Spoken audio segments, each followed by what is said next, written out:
वो विषय है, क्या हम अभी भी आज तक हमारे प्रथम भरोसे में स्थिर है क्या?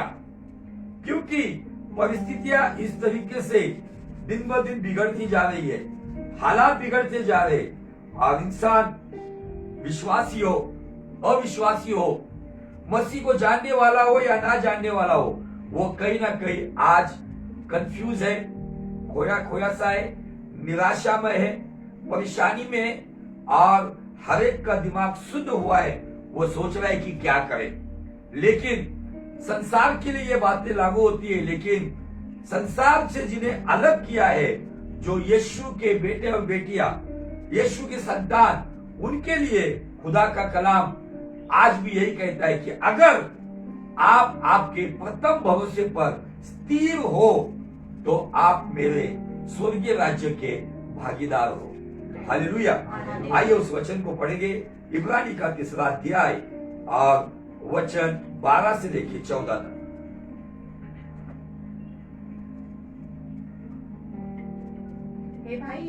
हे भाइयों, चौकस रहो, सावधान रहो कि तुम में ऐसा बुरा और अविश्वासी मन न हो, कि तुम में ऐसा बुरा या अविश्वासी मन ना हो, जो मन तुम्हें जीवित परमेश्वर से दूर हटा ले जाए, जीवित परमेश्वर से दूर लेकर जाएगा। पौलुस यहाँ पे चौकस रहने की चेतावनी दे रहा है, क्योंकि क्या आज परिस्थितियों ने हमें बुरा बनाया है क्या? क्या आज सुख सुविधा ने हमको बुरा बनाया है क्या? क्या आज हमारे जीवन में जो परेशानी है उसमें हम अविश्वासी हो गए क्या?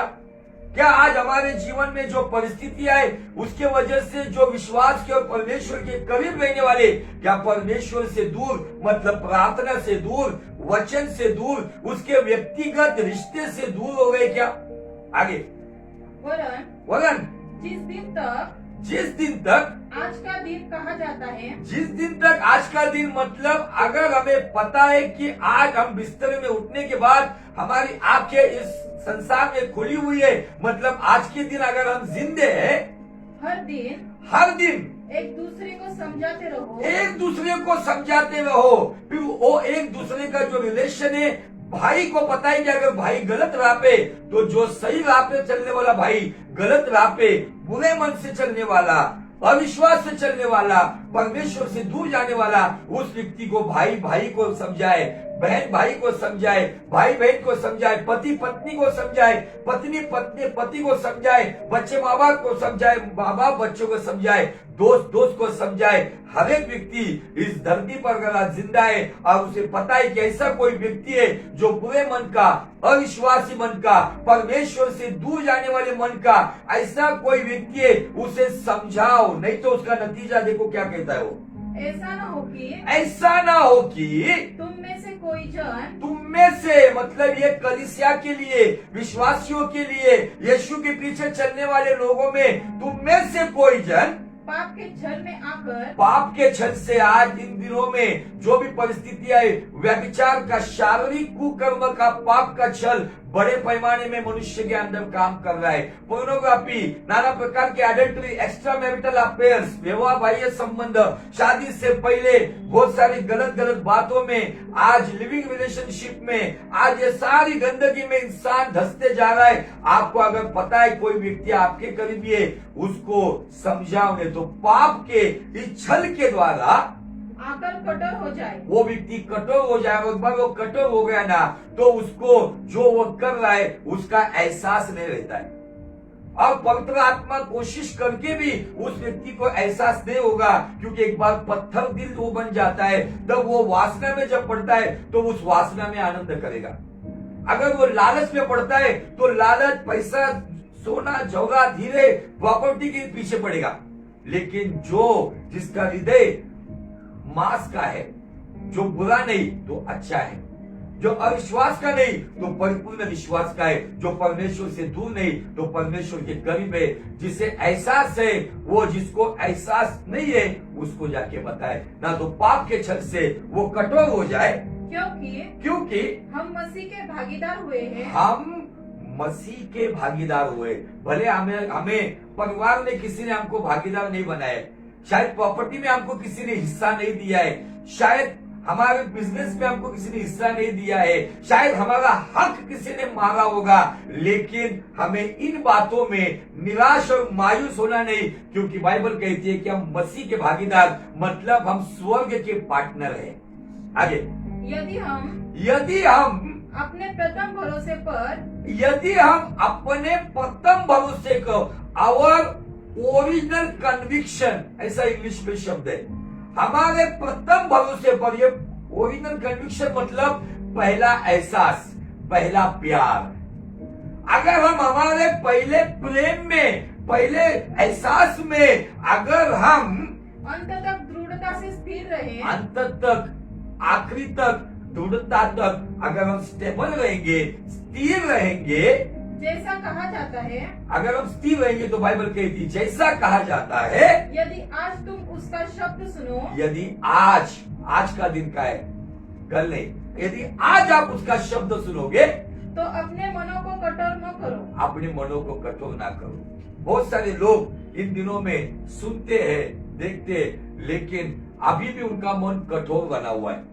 उनके दिमाग में अभी भी संसार की अभिलाषा भरी हुई है, उनके दिमाग में अभी भी फ्यूचर की प्लानिंग चल रहे हैं। आज इसके वजह से, कठोरता की वजह से एक ऐसी पीढ़ी का जन्म हो रहा है, या एक ग्रुप तैयार हो रहा है। उस ग्रुप को अगर नाम देंगे तो वो ग्रुप है कठोरता, जिसमें कोई एहसास नहीं है, रिश्ते नाते की कोई इज्जत नहीं है, सामने कुछ पीछे कुछ, इस कठोरता में जो चल रहे, उन्हीं के लिए ये वचन कहता है, अगर आज के दिन उसकी वाणी को सुनकर अपने मनों को कठोर नहीं करेंगे तो निश्चय बुरा मन अच्छा बनेगा, निश्चय अविश्वासी मन विश्वासी बनेगा, निश्चय परमेश्वर से दूर जाने वाला परमेश्वर के करीब आएगा। और ये सारी बातें पाप के छल पर हमें जयवंत करते हुए, मसीह का भागीदार बनाते हुए, अपने प्रथम भरोसे पर बनाए रखते हुए हमें स्थिर रखेगा। हालेलुया।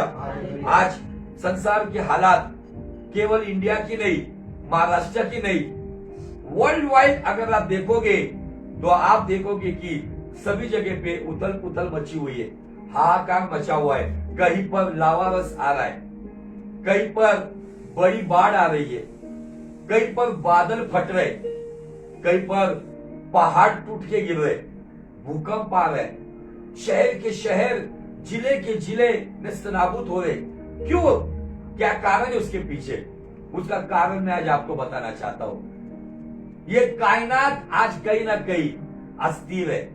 जैसे मनुष्य अस्थिर होने की वजह से, अनस्टेबल होने की वजह से अपने जीवन में गलत निर्णय लेते हुए बुरा हो रहा है, अपने जीवन में गलत राह पे चलते हुए अविश्वास पे जा रहा है, अपने जीवन में पवित्रता की राह छोड़कर अपवित्रता के करीब जा रहा है। ये अस्थिरता उसके जीवन में विनाश लेकर आ रही। लेकिन ये कायनात के बारे में, सृष्टि के बारे में रोमियो का 8वां अध्याय वचन 20 से लेके आगे हम पढ़ेंगे। यहाँ पर आपके सवालों के जवाब मिलेंगे कि जैसे महाराष्ट्र में आज कोकण का जो चिपळूण, रायगढ़, कोल्हापुर, सांगली, मिरज, ऐसे सब जिले आज पानी के अंदर है। चिपळूण के अंदर 15 फीट तक पानी चला गया है, पूरा जनजीवन अस्त व्यस्त हुआ है। उसके पीछे का कारण क्या है? उसके पीछे का कारण बाइबल हर एक बात का जवाब देता है। पढ़ेंगे रोमियो 8वां अध्याय वचन 20 से लेके आगे। क्योंकि सृष्टि अपनी इच्छा से नहीं, गौर से सुनो, सृष्टि कहा गया है, कोई इंसान नहीं, कायनात अपनी इच्छा के अनुसार नहीं, पर अधीन करने वाले की ओर से, अधीन करने वाला परमेश्वर उसकी ओर से व्यर्थता के अधीन इस आशा से की गई, व्यर्थता के अधीन उसको इस द्वारा किया गया है कि सृष्टि भी आप ही विनाश के दासत्व से छुटकारा पाकर परमेश्वर की संतानों की महिमा की स्वतंत्रता प्राप्त करेगी। परमेश्वर की संतान की महिमा की क्या करें? थोड़ा परमेश्वर की संतानों की महिमा बताया गया है। जो परमेश्वर में विश्वास करते, उन परमेश्वर की संतान जो आप और मैं हूँ, उन संतानों की महिमा कौन देखना चाह रहा है पता है? सृष्टि देखना चाह रही, कायनात देखनी चाह रही। आगे स्वतंत्रता प्राप्त करेगी, क्योंकि हम जानते हैं कि देखो गौर से, क्योंकि हम जानते हैं कि सारी सृष्टि हाँ अब तक मिलकर कराहती है। मराठीतील एक कणत है, क्यों कराहती है? अब जब एक व्यक्ति जब दर्द से कराहता है ना, अगर उसको पीठ दर्द है ना, तो वो कहीं तो भी हाथ कहीं तो भी मार के ऐसा कराता है अपना दर्द।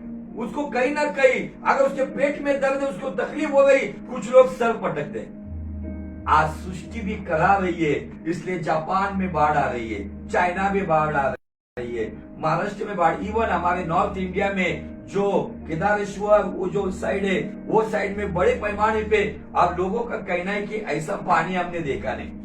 अब कल मैं एक पास्टर के साथ बात कर रहा था और हमारा एकदम अच्छा कम्युनिकेशन हुआ। आज जो बादल फट रहे, ढपपुटी बादल फट रहे, ये घटनाएं बाइबल में हुई है क्या कभी? निश्चय बाइबल में हुई है। और एक बादल फटता है तो एक जिला नेस्तनाबूद होता है। नूह के जमाने में, नोहा के जमाने में 40 दिन तक सारी कायनात के बादल फट रहे थे। बाइबल कहते हैं बादल फटकर आसमान के झरने बहने लगे, जमीन के नहीं। और उसके वजह से ये चिन्ह हमें मिल रहा है कि परमेश्वर भले उसने वाचा बांधी कि मैं मनुष्य को इस तरीके से विनाश नहीं करूंगा, लेकिन परमेश्वर एक क्लू हमें दे रहा है कि जगह जगह पे बादल फटना मतलब नूह के जमाने में जो विनाश मैंने लाया था, उसका एक सिंबॉलिक रीजन हमको दिखता है कि उस पर से उन चिन्हों को देखकर हमारे बुरे मन को, अविश्वासी मन को, खुदा की ओर से दूर जाने वाले मन को, कठोर मन को खुदा का मन बनाकर उसके करीब आकर पहली भागीदारी, पहला कन्विक्शन, पहले प्रेम से उसके करीब आकर अपने प्रथम भरोसे को स्थिर बनाए। ये सारे चिन्ह क्यों हो रहे? परसों मुझे बताया एक पहाड़ टूट के गिरा और 1 सेकंड में गांव का गांव उस पहाड़ के नीचे दब गया। हमारे महाराष्ट्र में ये दूसरी घटना है। 1 सेकंड में गांव के हजारों लोग पहाड़ के नीचे दब गए, एक एक करके उनकी लाशों को निकाला जा रहा है। ये क्या है बातें सब? परमेश्वर ये सारी बातें केवल महाराष्ट्र में नहीं, इंडिया में नहीं, होल और वर्ल्ड में अगर आप जाओगे तो कहीं पर आग का जलजला आ रहा है, वोल्केनो, कहीं पर ऐसे तूफान आ रहे। और जब मैं देखता हूं कि सृष्टि चक्र में 3 बातें है ना, आग, वायु, पानी, ये तीनों बातों का इस्तेमाल करते हुए परमेश्वर ये बातें बता रहे कि सृष्टि कहीं ना कहीं करा रही है, कहीं पर वायु के द्वारा मतलब तूफान के द्वारा, कहीं पर जल के द्वारा, आंधी बारिश के द्वारा, और कहीं पर आग के द्वारा, ये आग का जलजला के द्वारा।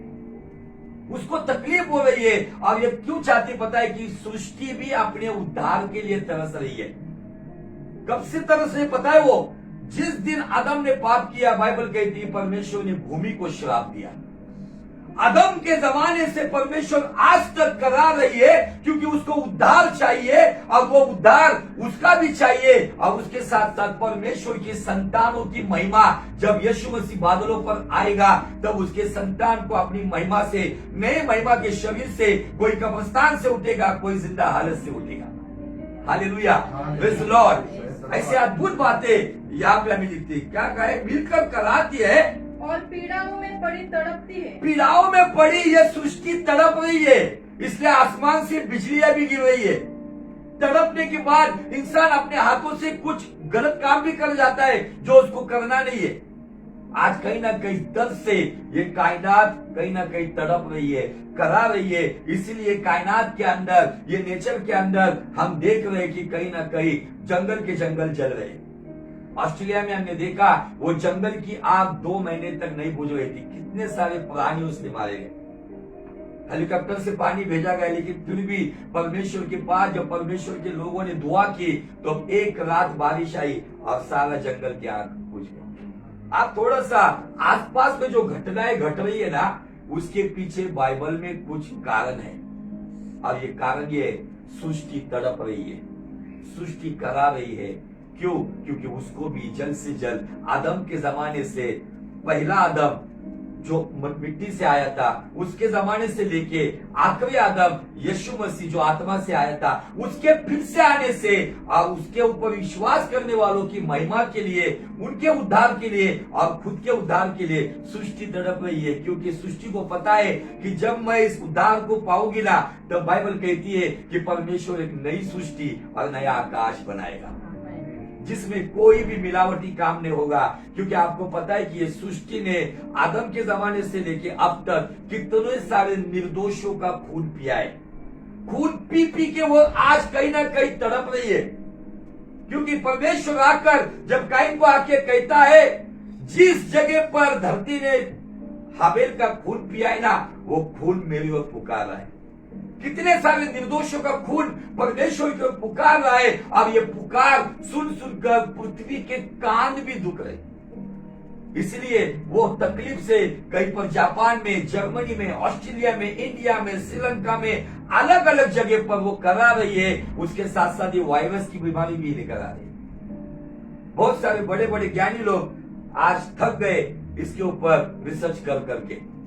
अलग अलग बातें वैज्ञानिक लोग कहते हैं कि ये ग्रह आने वाला है, वो ग्रह उस पर टकराने वाला है। बाइबल ये भी कहती है कि जब मनुष्य का पुत्र आने के पहले आकाश मंडल की जो भी ताकत है वो भी ढीली पड़ेगी। ये सब हो गए, ये सारे, मैं आपको कोई साइंटिफिक रीजन नहीं दे रहा हूं, मैं आपको बिब्लिकल रीजन दे रहा हूं। नासा की जो वैज्ञानिक संस्था है वो भी कह रही कि ऐसी कुछ बातें जो हमें थोड़ा सा अचंभित कर रही है।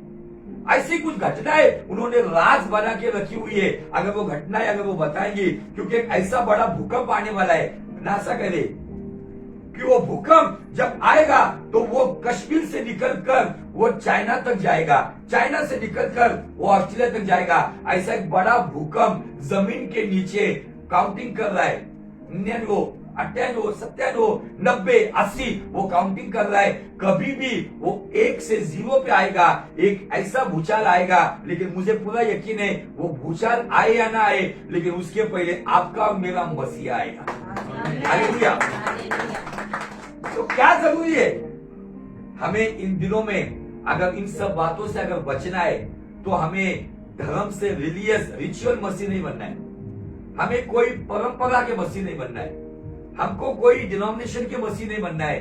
हमको यीशु पर ईमान रखते हुए अपने प्रथम भरोसे को अंत तक दृढ़ता से संभाल कर, परिस्थिति अच्छी हो या बुरी हो, परिस्थिति खिलाफ हो या अपने साइड से हो, हर परिस्थिति में जो उससे वफादार है और उस पहले प्रथम कन्विक्शन को, जो ओरिजिनल कन्विक्शन के साथ, उस एहसास के साथ, उस प्रथम प्रेम को ना भूलते हुए जो यीशु के पीछे चलेगा, उसको डरने की कोई बात नहीं। फिर जलजला आए, तूफान आए, आंधी आए, बारिश आए या कुछ भी आए, उसे डरने की जरूरत नहीं। इन सब में संसार का नाश होने से पहले खुदावन उसको अपने राज्य में लेके। Hallelujah, praise the Lord.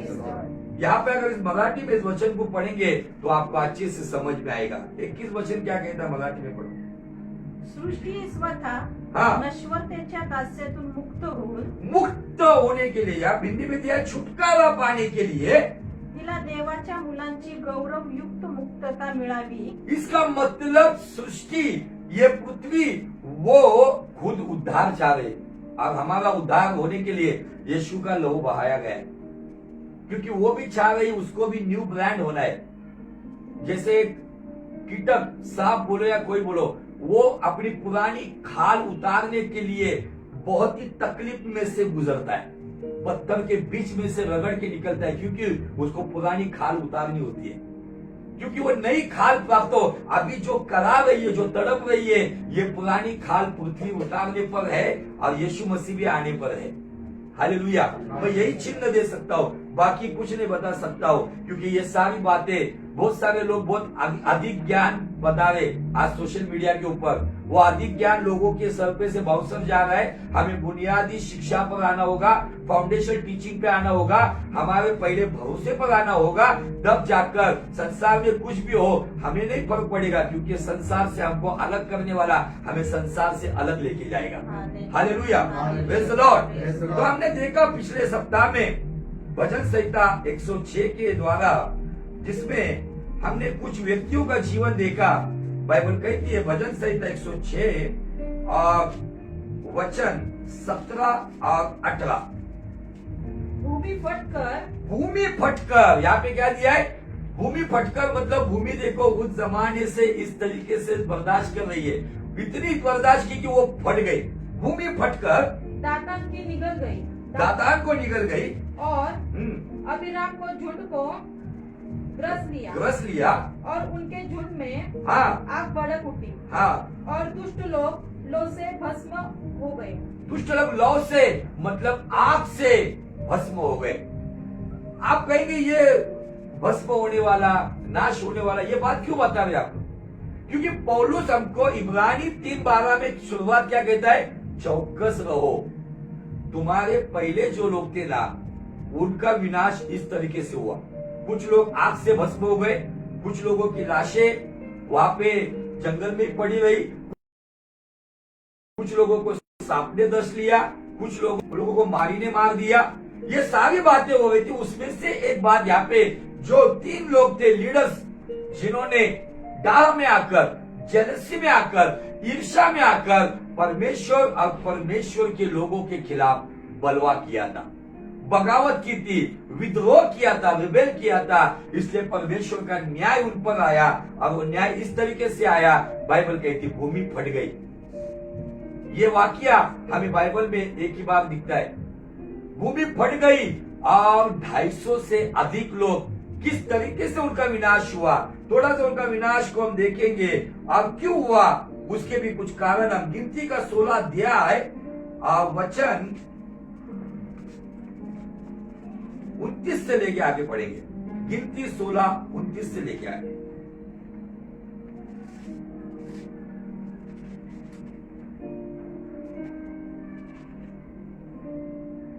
यदि उन मनुष्यों की मृत्यु बराबर है। मृत्यु और सब मनुष्यों के समान हो, हाँ और उनका दंड सब मनुष्य के समान हो, हाँ, तब जानो कि मैं यहोवा का भेजा हुआ नहीं हूँ।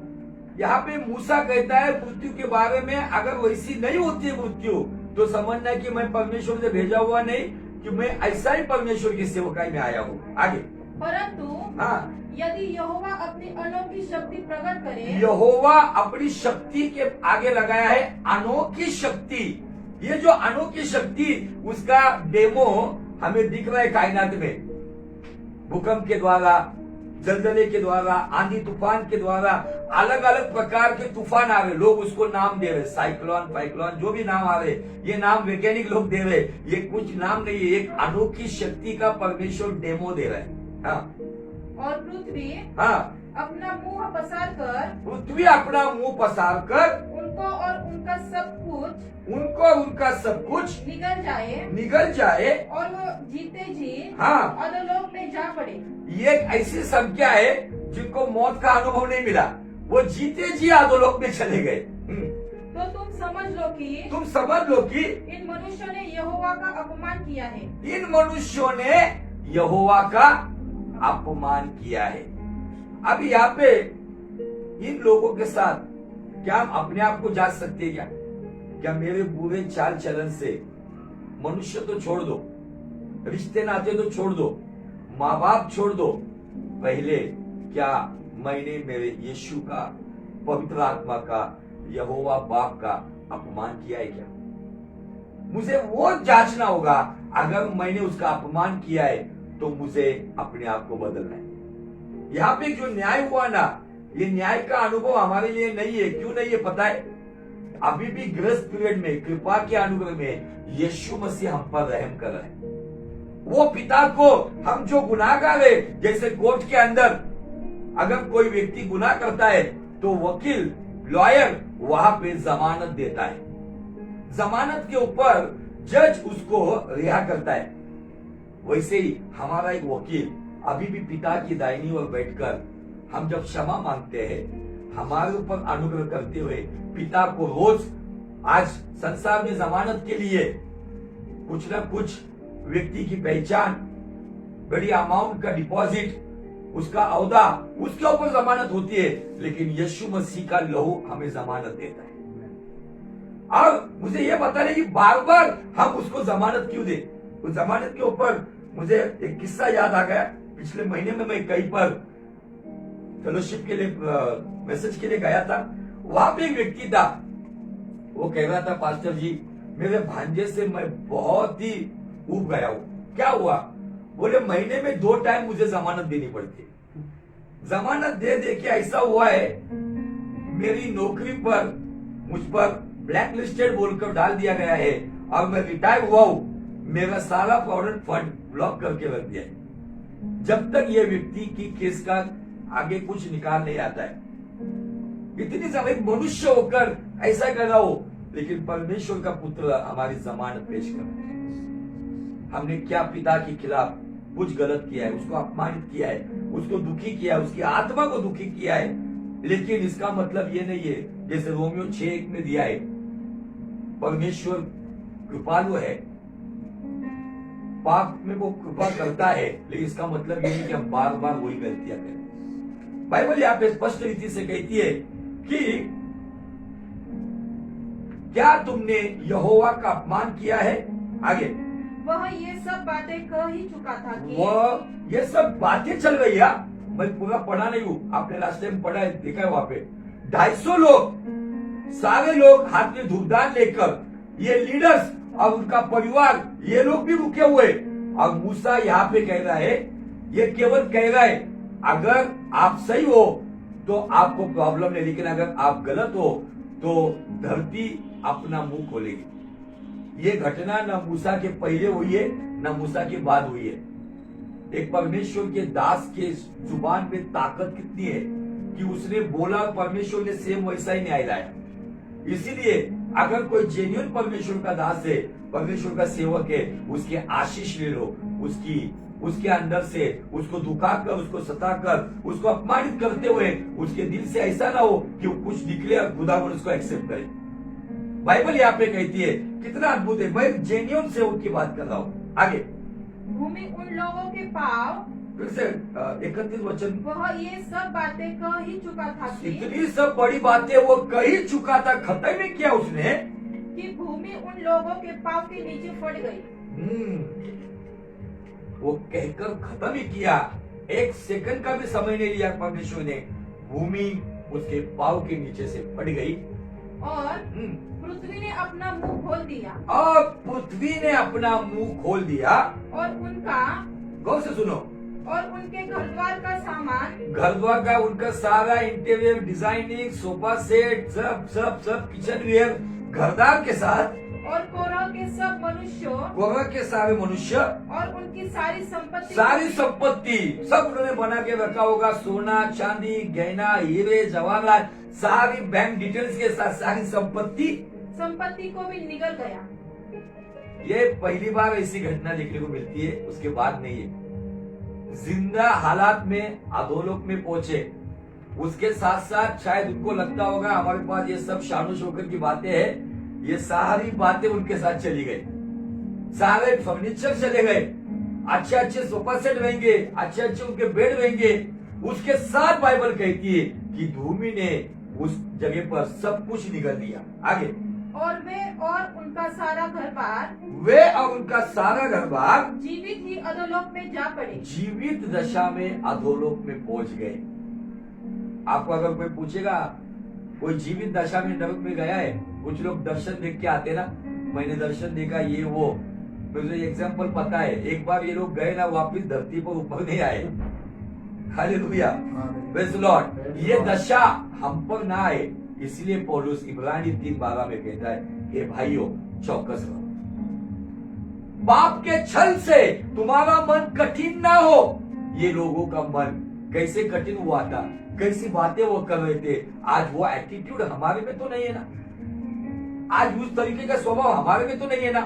आज उसको जांचना होगा, क्योंकि उसका परिणाम देखो, उनके फर्नीचर के साथ, घरदार के साथ, संपत्ति के साथ, पैसा सोना जौहरात के साथ, ये सारा लेके जीवित दशा में उस अधोलोक की अग्नि में चले गए। आगे, और पृथ्वी ने उनको ढांप लिया। अब इमीडिएट, जैसा आप लोग स्टोरी देखते थे, अली बाबा 4000 खुल जा सिमसिम, बंद हो जा सिमसिम, यहाँ पे ऐसा कुछ नहीं हुआ। 1 सेकेंड में सबका वहां पे डिलीवरी हो गया, 1 सेकेंड में धरती ने अपना मुंह बंद भी कर दिया। एक जस्ट इमेजिन करो क्या घटना होगी वो। अब ये मैं डराने के लिए या कोई न्याय की बात नहीं बता रहा हूं, मैं आज आसपास की बातों को लेकर एक मैं रियलिटी बेस पर बताना चाहता हूं कि आज मेरे जीवन में ऐसा कोई अलगाव है, बगावत है, खुदा को दुखी करने वाली ऐसी कोई बात है, मुझे आज बदलना होगा। मुझ पर ये नौबत ना आए, मैं इस हालात से ना गुजरूं, मेरा परिवार इस हालात से ना गुजरे, मेरे अपने इस हालात से ना गुजरे। इसलिए आज कहलाने वाले दिन में हम उसकी वाणी सुनकर कठोर मन ना करे तो एक्सेप्ट करे, पश्चाताप करे, अंगीकार करे, हाँ प्रभु हमने तुझे दुखाया है। एक्सेप्ट करके जब हम चलेंगे तो मुझे आपको बताना है हम पर अनुग्रह के ऊपर अनुग्रह आएगा। लेकिन इसका मतलब ये नहीं कि हम बार बार वही गलतियां करें। आगे, और वे मंडली के बीच में से नष्ट हो गए। क्या शब्द इस्तेमाल किया यहाँ पे?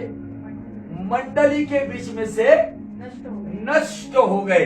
भले आज के डेट में लोग चर्चे से दूर जा रहे, भले उनको अधोलोक नहीं लेके जा रहे नीचे, लेकिन उनका जीवन अधोलोक के नहीं बना हुआ है, उनका जीवन बदतर बना हुआ है।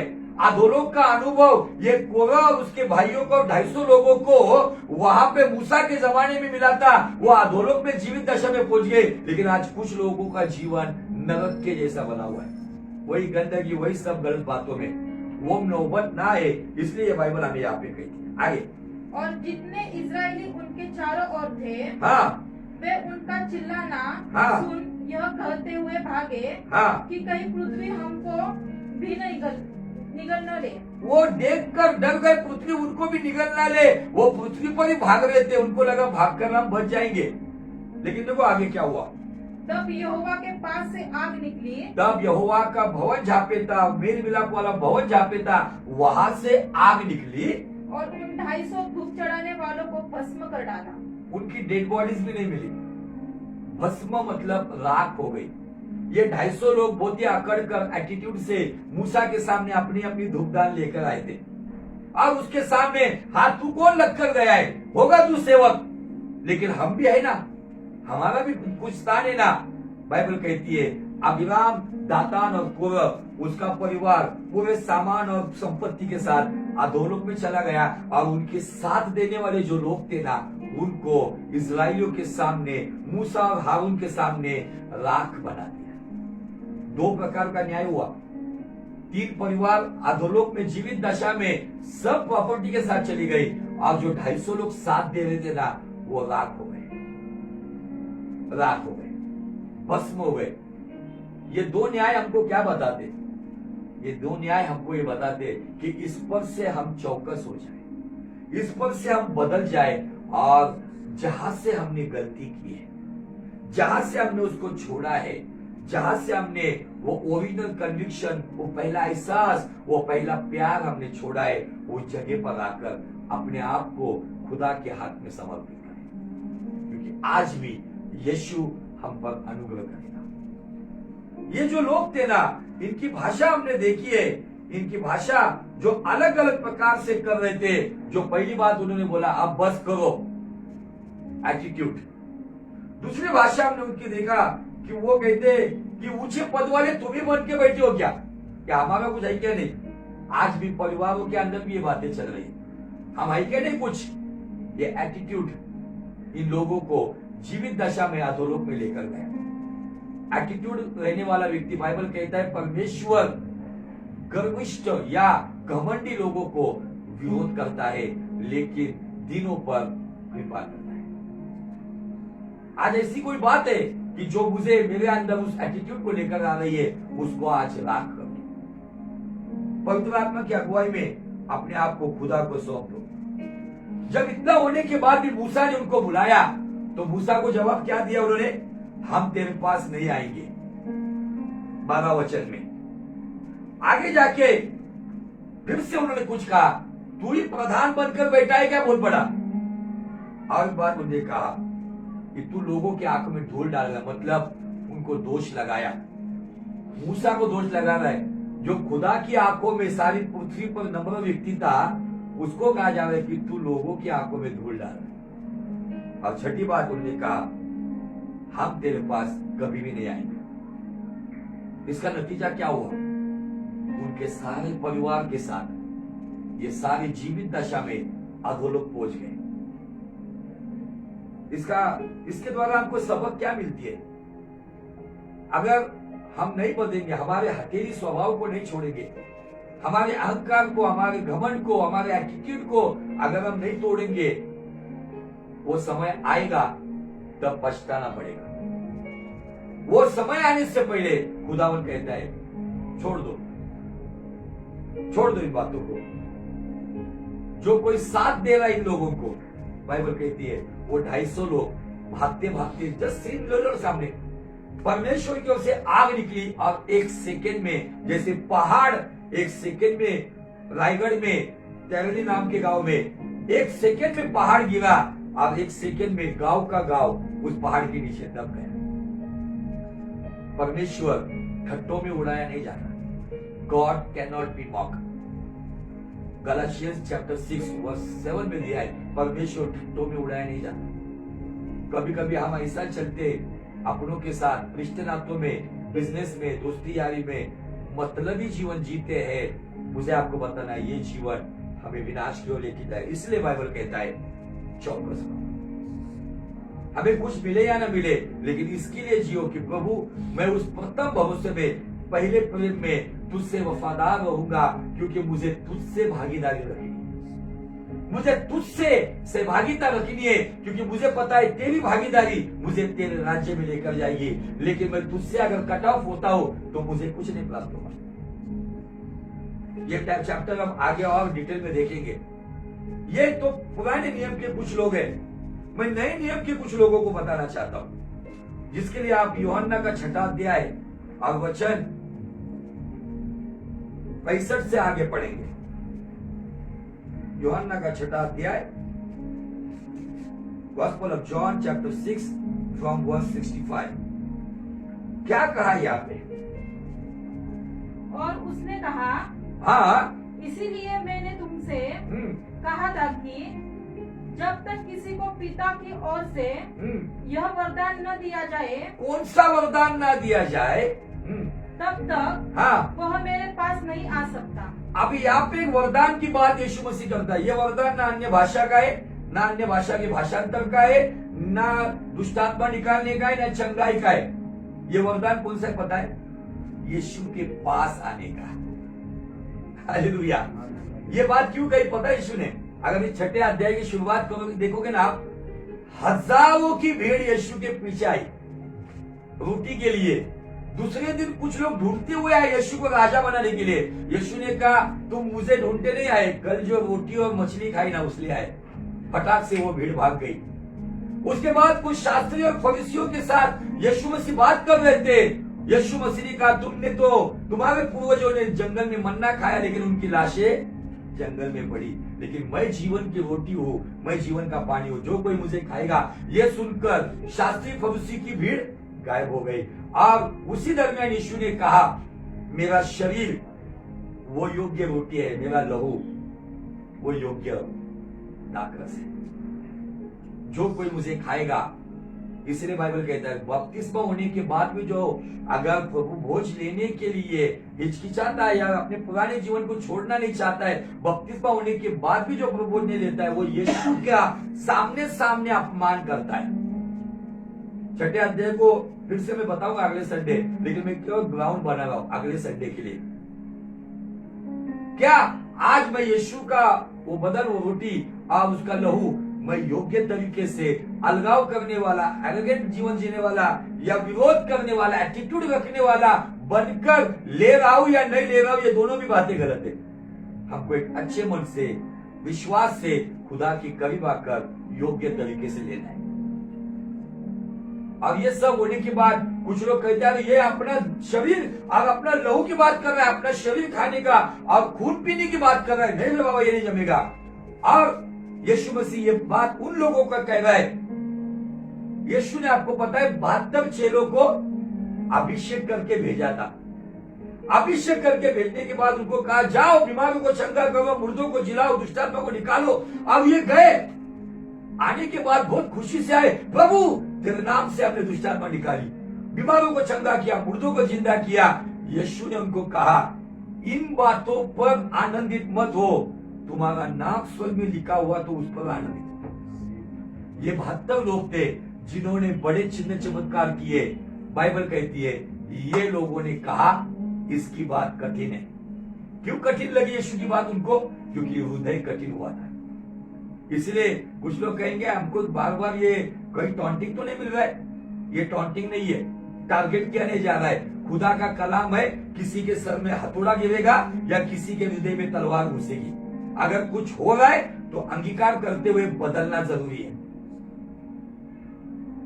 ये लोग हैं जो कहते हैं कि इसकी बात बहुत कठिन है, और यीशु मसीह कहता है परमेश्वर की ओर से वो वरदान जब तक मिलता नहीं तब तक कितना भी कोई क्यों ना हो यीशु के पास आ नहीं सकता। ये वरदान है।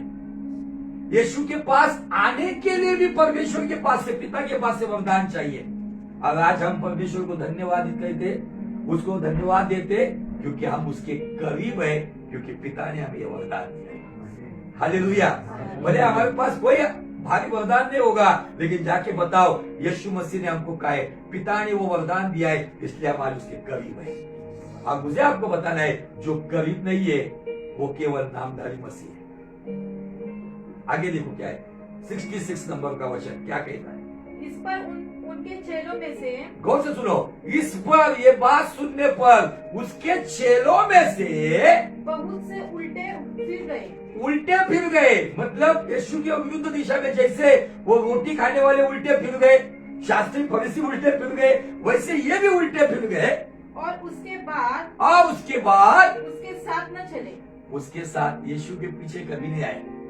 इसीलिए पौलुस कहता है कि पाप के छल से, कठोरता की वजह से एक बार अगर तुम यीशु की ओर से उल्टे चले गए ना, फिर लौटना मुश्किल है। फिर दुष्ट तुमको बांधते जाएगा, दलदल में धंसते जाएगा, बाहर आने का रास्ता नहीं मिलेगा। इसलिए आज कहलाने वाला दिन है अपने आप को समर्पित करो। नंबर क्या है इस वचन का? क्या नंबर है? अध्याय कौन सा ही है?